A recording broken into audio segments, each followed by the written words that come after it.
خداوند آپ کے ساتھ ہو۔ انجیل مقدس لوکا کے مطابق۔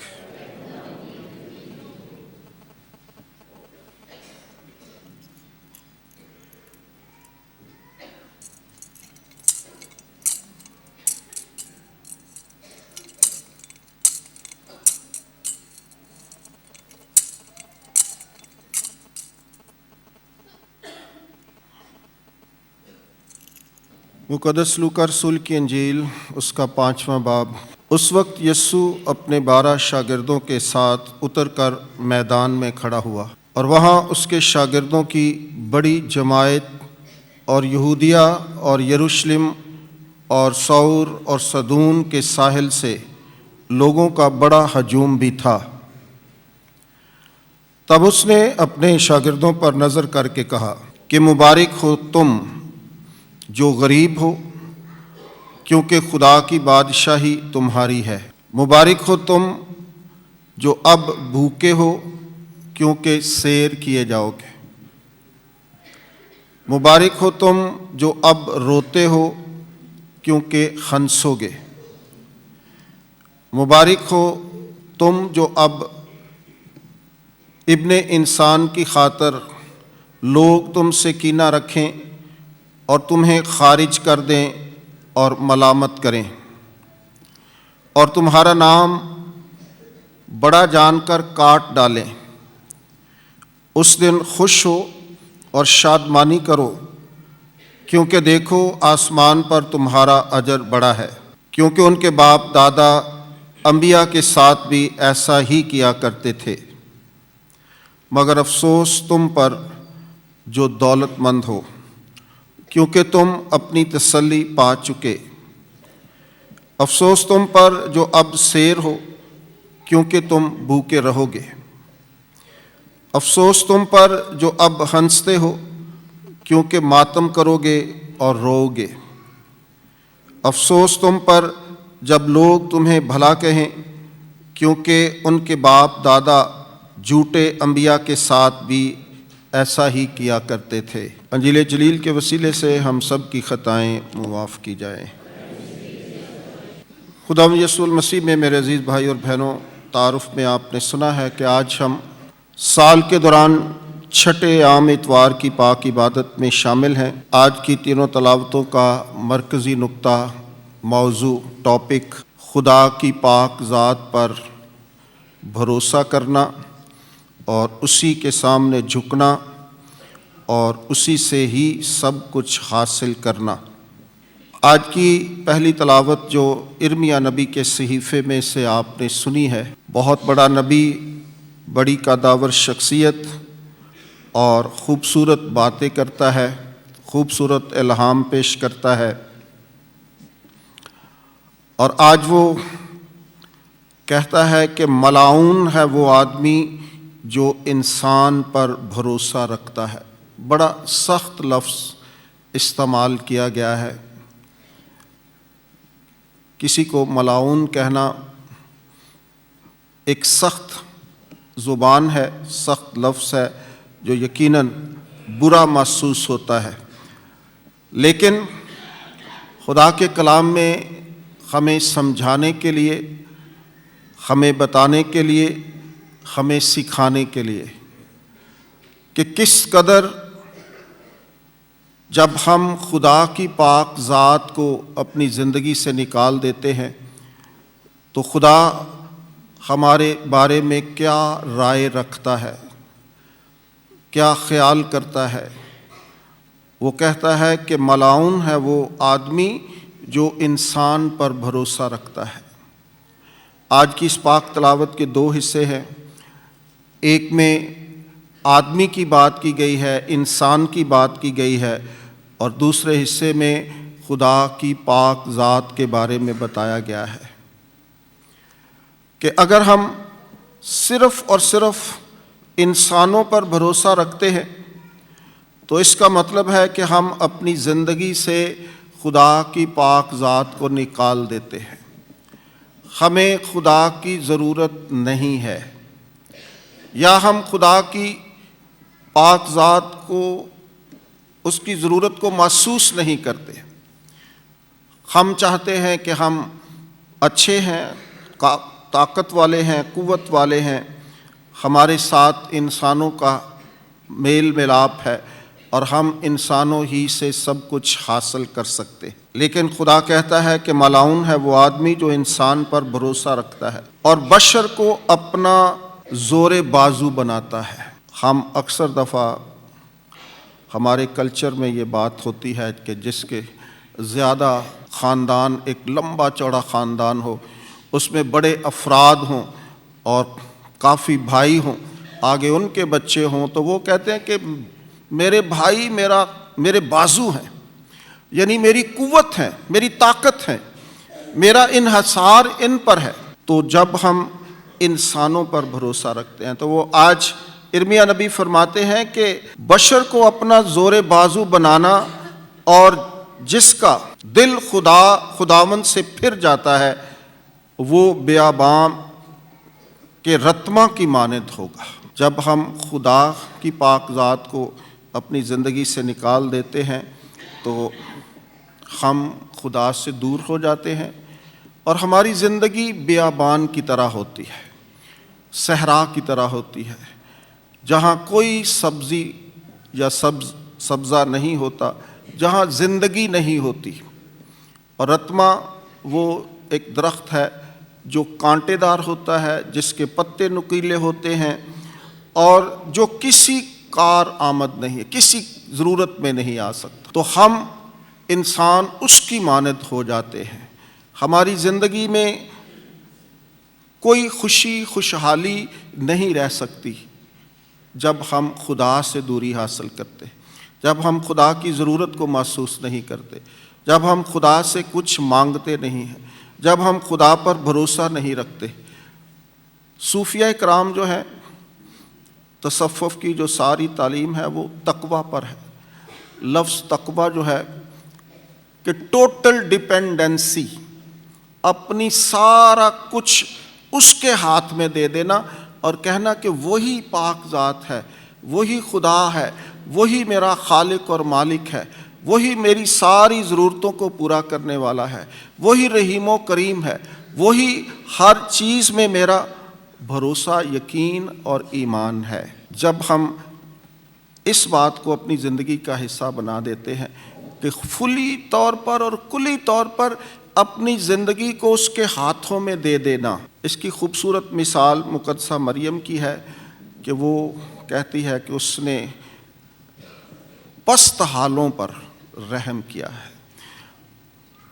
ہم سب پست حال ہیں، ہم سب ہمبل فیملی سے تعلق رکھتے ہیں، ہم سب خدا کے قریب ہونا چاہتے ہیں اور یہی خدا چاہتا ہے، یہی خدا کی پاک مرضی ہے کہ جس انسان سے میں محبت کرتا ہوں، جس انسان سے میں پیار کرتا ہوں، جس انسان کو میں نے بڑی محبت کے ساتھ اپنے ہاتھوں سے کریٹ کیا ہے، بنایا ہے اور اس کے نتنوں میں اپنا دم پھونکا ہے، اور وہ مجھ سے دور نہ رہے، وہ مجھ سے دور نہ رہے بلکہ میرے ساتھ جڑا رہے۔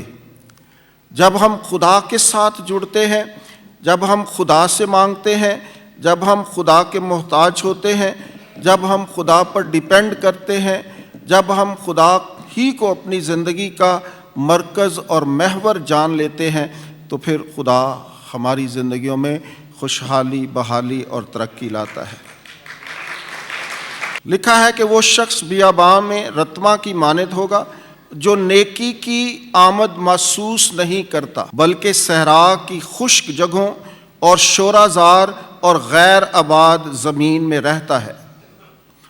تو یہ ساری چیزیں جو ہیں، جب ہم خدا سے دور ہوتے ہیں، خدا کی ضرورت کو محسوس نہیں کرتے، تو پھر ہماری زندگیاں بھی شورازار ہو جاتی ہیں، غیر آباد ہو جاتی ہیں، بے برکت ہو جاتی ہیں اور ہر طرح کی پریشانیاں، دکھ اور تکالیف میں ہم گر جاتے ہیں۔ مبارک ہے وہ آدمی جو خداوند پر بھروسہ رکھتا ہے، وہ خداوند کی جائے توکل ہے۔ جیسا میں نے کہا کہ توکل جو ہے بہت بڑا لفظ ہے، بہت ڈیپ لفظ ہے، بہت پرمانی لفظ ہے کہ خدا پر تقوی کرنا، خدا کی پاک ذات پر توکل کرنا۔ توکل ہوتا ہے کہ پوری طرح سے خدا کو اپنی زندگی میں محسوس کرنا اور اپنی زندگی کو خدا کے پاک ہاتھوں میں دے دینا کہ یہ تیری زندگی ہے، تو نے مجھے اس دنیا میں پیدا کیا ہے، تو نے بھیجا ہے، اب تو ہی میری ہدایت اور رہنمائی فرما کہ میں نے اس زندگی میں کیا کرنا ہے۔ تو مجھے اپنے کام بتا تاکہ میں تیری رضا کو جان سکوں، تیری پاک مرضی کو بجا لا سکوں۔ یسوع المسیح کی ساری زندگی خدا باپ کی مرضی کو پورا کرنے میں گزرتی ہے۔ وہ بار بار کہتے ہیں کہ میں اپنی باپ کی مرضی کو پورا کرنے کے لیے آیا۔ تو ہم جو انسان ہیں، ہم نے یسوع کی پاک مرضی کو پورا کرنا ہے، یسوع کی تعلیمات کو ماننا ہے، اس کو اپنی زندگی کا حصہ بنانا ہے۔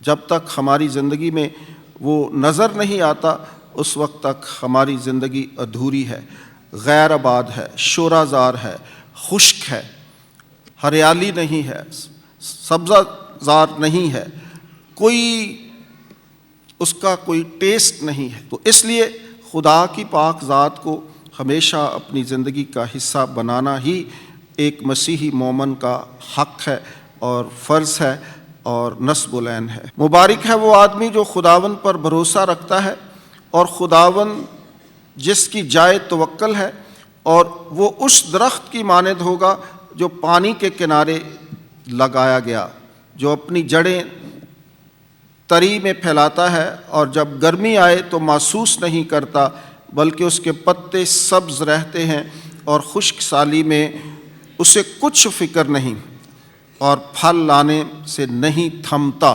تو یہ ایک خوشحالی کی بڑی خوبصورت تصویر بیان کی گئی ہے، ایک خوبصورت درخت کی وجہ سے ایک درخت کی مثال دی گئی ہے کہ وہ ندی کے کنارے ہے، اسے کبھی کوئی فکر نہیں ہوتی، موسم کیسے بھی ہوں وہ ہمیشہ ہرا بھرا رہتا ہے، تری میں رہتا ہے اور اس کی چھاؤں سے لوگ فائدہ اٹھاتے ہیں اور وہ پھل لانے سے نہیں تھمتا، یعنی خدا کی برکات اس پر نازل رہتی ہیں اور اس کی زندگی میں کبھی کوئی پریشانی نہیں ہوتی۔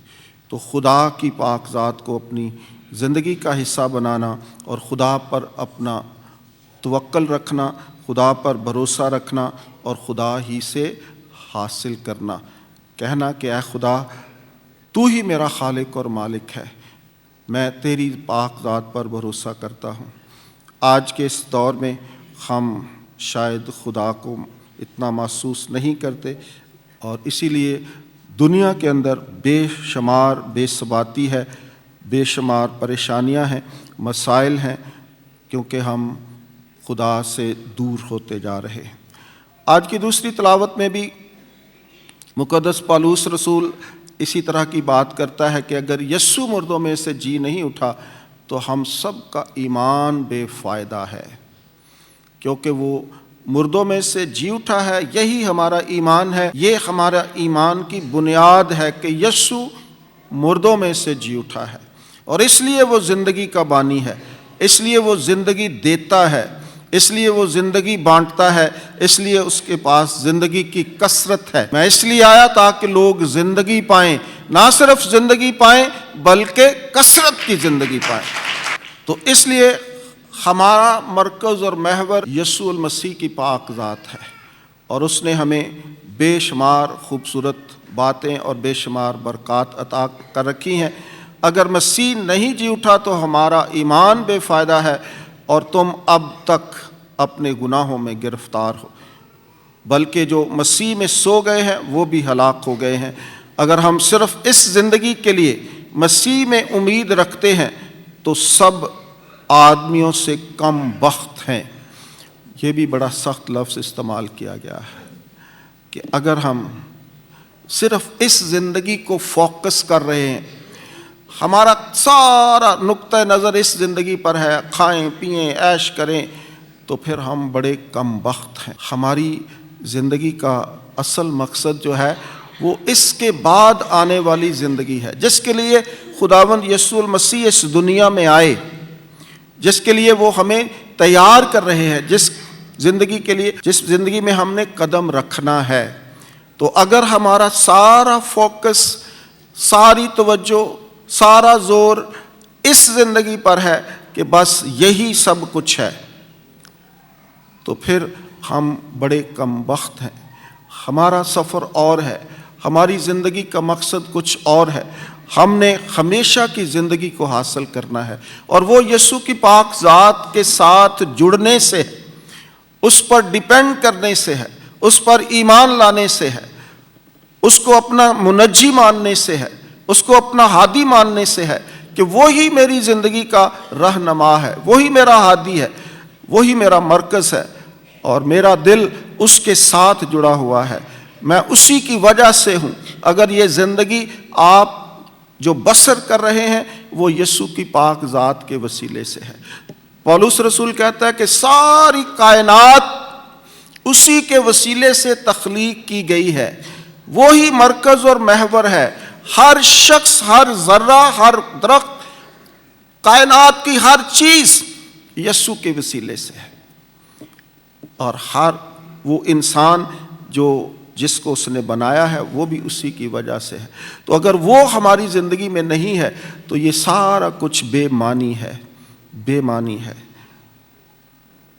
آج کی پاک انجیل بڑی خوبصورت ہے، شروع ہی سے مبارکبادیوں کو پاک انجیل کے اندر ایک بہت بڑا مقام حاصل ہے۔ یہ وہ باتیں ہیں جن پر علماء اکرام نے بے شمار تفسیریں لکھی ہیں، تشریح کی ہے۔ یہ بہت خوبصورت باتیں، یہ یسوع المسیح کا منشور ہے، اس کی زندگی کا نصب العین ہے، اور اسی سے ہم بہت کچھ سیکھتے ہیں۔ آج ان مبارکبادیوں کا ذکر کیا گیا ہے جو یسوع المسیح نے اپنے شاگردوں کے ساتھ شیئر کی، بتائیں، سکھایا۔ مقدس متی رسول کی انجیل چونکہ یہودیوں کے لیے لکھی گئی تھی، متی خود یہودی تھا اور یہودیوں کے لیے اس نے لکھا، اور مبارکبادیاں پہاڑ پر، اونچی جگہ پر، پہاڑ خدا کے پاک کلام میں ایک خاص حیثیت رکھتا ہے، ایک خاص بات ہے پہاڑ، کیونکہ یہودی یہ سمجھتے تھے کہ خدا ہم سے بہت دور ہے، بلند جگہ پر ہے، آسمانوں پر، اس لیے عبادت خانے بھی پہاڑوں پر بنائے جاتے تھے۔ جتنا وہ زمین سے اوپر جا کر عبادت کرتے تھے وہ تصور کرتے تھے کہ ہم خدا کے زیادہ قریب ہیں، ہماری دعا سنی جاتی ہے، ہماری دعا مؤثر ہوتی ہے، ہماری دعا کے اندر تاثیر ہوتی ہے، کیونکہ ہم خدا کی قربت کو حاصل کرتے ہیں، خدا کے قریب ہو کر اس سے بات چیت کرتے ہیں۔ بلندی پر جا کر خدا سے بات چیت کرنا ان کی زندگی کا ایک حصہ تھا، اور موسیٰ بھی بار بار پہاڑ پر جاتا ہے خدا کے کلام کو لینے کے لیے، اور ساری شریعت وہ پہاڑ سے لے کر آیا۔ تو پہاڑ جو ہے کلام مقدس میں ایک خاص اہمیت رکھتا ہے، خاص اس کا ایک نقطہ نظر ہے۔ اس لیے متی جو ہے جب مبارکبادیوں کی بات کرتا ہے تو وہ پہاڑ پر دکھاتا ہے خداوند یسوع المسیح کو، اور وہ پہاڑ پر بیٹھ کر اپنے شاگردوں سے یہ مبارکبادیاں شیئر کرتا ہے۔ تو اونچی جگہ پر بیٹھنا جو ہے وہ اتھارٹی، اختیار کے ساتھ کوئی بات کہنا، اور وہ بات پھر مستند ہونا کہ یہ بات بالکل درست ہے، اختیار کے ساتھ کی گئی ہے، اونچی جگہ پر بیٹھ کر کی گئی ہے۔ تو اس لیے متی جو ہے وہ انہی مبارکبادیوں کو پہاڑ پر بیٹھ کر کرتا ہے۔ آج لوکا جو ہے وہ ایک اور کانسیپٹ پیش کرتا ہے۔ لوکا جو ہے وہ یہ چاہتا ہے کہ خدا کہیں اوپر نہیں ہے، خدا ہماری دسترس سے دور نہیں ہے، خدا ہماری پہنچ سے دور نہیں ہے، اور نہ ہی خدا کی یہ پاک مرضی ہے کہ وہ انسانوں سے اتنا دور رہے، بلکہ وہ کیا ہے؟ ایمینویل ہے۔ ایمینویل کا کیا مطلب ہے؟ خدا ہمارے ساتھ ہے۔ وہ آسمانوں کو چھوڑتا ہے اور زمین پر آتا ہے، ایمینول بنتا ہے، اور پھر کہتا ہے کہ میں دنیا کے آخر تک ہر روز تمہارے ساتھ ہوں۔ تو یہ خوبصورت کانسیپٹ جو لوکا ہمیں آج بیان کر رہا ہے، اور یہ میدانی واز اسے کہا جاتا ہے، میدانی واز، پہاڑی واز اور میدانی واز۔ تو یہاں پر متی جو ہے وہ 8 مبارکبادیوں کو پیش کرتا ہے، اور لوکا جو ہے وہ 4 مبارکبادیوں کو پیش کرتا ہے۔ اس لیے آج کی یہ مبارکبادیاں جو ہیں وہ بڑی خوبصورت ہیں۔ مبارک ہو تم جو غریب ہو، کیونکہ خدا کی بادشاہی تمہاری ہے۔ غریب ہونے کا یہ مطلب نہیں ہے کہ ہمارے پاس کچھ بھی نہ ہو۔ خدا کبھی بھی یہ نہیں چاہتا، بلکہ خدا ہمیں برکت دیتا ہے۔ دولت کا ہونا ایک بڑی برکت ہے، اور یہ ضروری ہے۔ اس کے بغیر کوئی کام زندگی کا آگے نہیں بڑھ سکتا۔ ایک مفکر کہتا ہے کہ دولت جو ہے وہ بہت کچھ ہے، بہت کچھ، لیکن دولت سب کچھ نہیں ہے۔ دولت سب کچھ نہیں، بہت کچھ ہے، ضروری ہے، ہونی چاہیے، یہ برکت کا باعث ہے۔ خدا کبھی نہیں چاہتا کہ ہمارے پاس ہم بالکل مفلس ہوں، ہمارے پاس کچھ بھی نہ ہو، نہیں، خدا کی یہ پاک مرضی نہیں ہے۔ غریب ہونے کا مطلب ہے کہ ٹوٹلی، جو جس طرح میں نے کہا کہ دولت بہت کچھ ہے لیکن سب کچھ نہیں، پورا اس پر ڈیپینڈ نہیں کرنا۔ ہم نے اپنی ضروریات زندگی کے لیے ہمیں ضرورت ہے، ہمارے پاس ہونی چاہیے، لیکن جب یہ آتی ہے تو پھر اس کا استعمال بہتر طریقے سے ہونا چاہیے۔ خدا کا شکر ادا کرنا چاہیے کہ اے خدا تو نے مجھے یہ برکت دی ہے تو میں تیرا شکر ادا کر، خدا کی پاک ذات کا شکر ادا۔ ہمبل ہونا، جیسے جیسے خدا برکت دیتا ہے اتنی ہی ہماری زندگی میں فروتنی، حلیمی اور عاجزی اور انکساری آنی چاہیے۔ لیکن انسان کچھ پھر اور بن جاتا ہے، کچھ اور طرح سوچنا شروع کر دیتا ہے، اس کی طرز زندگی بدل جاتی ہے، اس کی خواہشات بدل جاتی ہیں، تو وہ جو خواہشات کا پھر غلام ہو جاتا ہے وہ ہمیں خدا سے دور لے جاتا ہے۔ تو خدا کبھی بھی ہمیں یہ نہیں چاہتا کہ ہم غریب ہو جائیں، ہمارے پاس کچھ نہ ہو، بلکہ مبارک ہو تم جو غریب ہو، کیونکہ خدا کی بادشاہی تمہاری ہے۔ ہم نے خدا کی بادشاہی کا حصہ بننا۔ خدا ہمیشہ ان لوگوں کو پیار کرتا ہے جو عاجز، حلیم اور فروتن ہوتے ہیں۔ مبارک ہو تم جو اب بھوکے ہو، کیونکہ سیر کیے جاؤ گے۔ مطلب یہ ہے کہ اپنے دیے ہوئے میں سے کسی کو بھی دینا، کسی کی بھوک کو محسوس کرنا، کسی کی بھوک کو محسوس کرنا، اور اس روٹی میں سے تھوڑا کسی کو بھی دینا، اس بھوک کو محسوس کر کے دوسروں کی مدد کرنا۔ مبارک ہو تم جو اب روتے ہو، کیونکہ ہنسو گے۔ کسی کے دکھ میں شامل ہونا، اس دکھ میں اپنے آپ کو کلی طور پر وہ فیلنگز اپنے اندر لانا، اس دکھ کو محسوس کرنا کہ جس دکھ میں سے کوئی عزیز، کوئی رشتہ دار، کوئی ہمسایہ، کوئی محلے دار، کوئی کلیسیا کا ممبر جس پین میں سے گزر رہا ہے اس کو محسوس کرنا۔ اور جب ہم ایسا کرتے ہیں تو آٹومیٹکلی ہماری آنکھوں سے آنسو نکل آتے۔ مبارک ہو تم جو اب روتے ہو، کیونکہ ہنسو گے۔ مبارک ہو تم جب ابن انسان کی خاطر لوگ تم سے کینہ رکھیں اور تمہیں خارج کر دیں اور ملامت کریں، اور تمہارا نام بڑا جان کر کاٹ ڈالیں، اور اس دن خوش ہو اور شادمانی کرو، کیونکہ دیکھو آسمان پر تمہارا اجر بڑا ہے۔ لیکن ہم سب انسان ہیں نا، کمزور ہیں، اور ہم چاہتے ہیں کہ یہاں پر ہی ہمارا سب کچھ ہو، اس دنیا میں ہی ہمارا سٹیٹس بھی بڑا ہو، عزت بھی بڑی ہو، دولت بھی بہت ہو، اور ہر چیز یہاں پر ہی ہو۔ لیکن ہمارا ایک سفر ہے، ہم نے ایک اور زندگی کی بات کرنی ہے۔ ہمارا سفر خداوند کے ساتھ ہے، اور خداوند نے ہمیں بتا دیا ہے کہ اگر اس دنیا میں ایک اچھی، خوبصورت، بہتر اور خدا پر ڈیپینڈ کرتے ہوئے زندگی گزارتے ہو تو آنے والی زندگی بڑی خوبصورت ہے، آنے والی زندگی بڑی خوبصورت ہے، اور شاید ہم اس کا تصور نہیں کرتے، وہ بھول جاتے ہیں، لیکن وہ زندگی اس سے 1000 گنا بہتر اور اچھی ہے، لیکن اس کو حاصل کرنے کے لیے بہت کم تگ و دو کی جاتی ہے، بہت کم سٹرگل کی جاتی ہے، بہت کم اس کے لیے سوچا جاتا ہے۔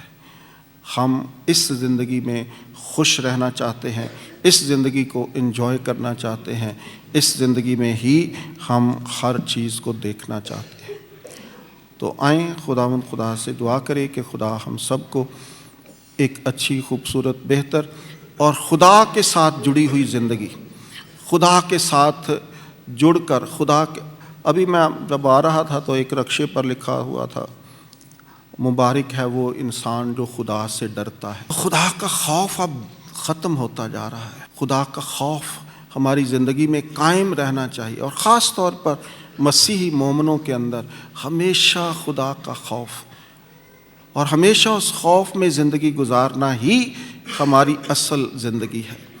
جب آپ خدا کا خوف کریں گے، ہمارا سب کچھ اسی کا ہے، اسی نے دیا ہے، وہی دینے والا ہے، تو اس کا خوف بھی ہماری زندگی میں ہونا چاہیے۔ ہماری ساری کمائی گناہ ہے، باقی ساری چیزیں خدا کی پاک ذات کی طرف سے، جب ہم ان سب کو بالائے طاق رکھ کر خدا کے حکموں کے خلاف جو بات کرتے ہیں وہ ہماری زندگی میں لکھا جاتا ہے۔ باقی تو سارا اسی کا ہے، اسی نے دیا ہے، اسی کا مہربانی ہے، جس پر بھی اس کی نظر کرم ہو جاتی ہے، کر دیتا ہے، لیکن وہ دیکھتا بھی ہے کہ یہ کیسی زندگی گزار رہا ہے، اور جو دیتا ہے وہ لے بھی سکتا ہے، اس کو لینا بھی آتا ہے۔ اور ہم نے اپنی زندگی میں بے شمار ایسے لوگ دیکھے ہیں جو انجوائے کر رہے تھے، زندگی کی بھرپوری تھی، لیکن ودن تھوڑی دیر کے بعد ان کی زندگی بڑی جیرن ہو جاتی ہے۔ تو ہمیشہ اس کو یاد رکھنا چاہیے، اس کے ساتھ رہنا چاہیے، کیونکہ وہ ہمارے ساتھ ہے، وہ ہماری زندگیوں کا محافظ ہے، اس کے بغیر ہم کچھ نہیں کر سکتے۔ ملعون ہے وہ شخص جو انسانوں پر بھروسہ کرتا ہے۔ تو آج ہمارا سارا بھروسہ کہیں اور ہے، اور ہماری زندگیوں میں سے خدا دور ہوتا جا رہا ہے۔ تو جب خدا نہیں ہوگا تو پھر افراتفری ہوگی، پریشانیاں ہوں گی، مصائب ہوں گے، تکالیف ہوں گی، عجیب عجیب کہانیاں سنیں گے۔ ساری دنیا اب ایک اور طرح سے سوچ رہی ہے۔ اب ہمارا خدا ہماری زندگی کا مرکز نہیں ہو رہا۔ بہت زیادہ باتیں آپ سمجھتے ہیں، دیکھتے ہیں، اور آج کا کلام ہم سب کو بتاتا ہے کہ ہم نے ایک لمٹ کے اندر زندگی گزارنی ہے۔ جب بھی ہم لمٹ سے آگے جاتے ہیں تو پھر پریشانی ہوتی ہے، پھر وہ خطرناک ہے۔ کوئی بھی بات ہو، جب آپ اس لمٹ کو کراس کرتے ہیں تو پھر خطرہ ہی خطرہ ہے۔ تو آج کا انسان ان خطروں کو مول لے رہا ہے، ان خطروں کو خود اپنی زندگی کا حصہ بناتا ہے۔ تو آئیں خدا کا شکر ادا کریں کہ خدا ہم سب کو خدا کی پاک مرضی کے مطابق زندگی بسر کرنے کی توفیق عطا فرمائے، اور ہم ہمیشہ اسی پر بھروسہ، اسی پر توکل رکھیں، اور وہی ہماری زندگیوں کا مرکز اور محور بنے۔ وہی ہمارا خالق اور مالک ہے، وہی ہمارا داتا ہے، وہی ہمارا رازق ہے، اس کے بغیر ہم کچھ نہیں کر سکتے۔ خدا آج کے کلام کے وسیلے سے آپ سب کو بڑی برکت عطا فرمائے، اور ہمیشہ خدا کی زندگی تھینک یو۔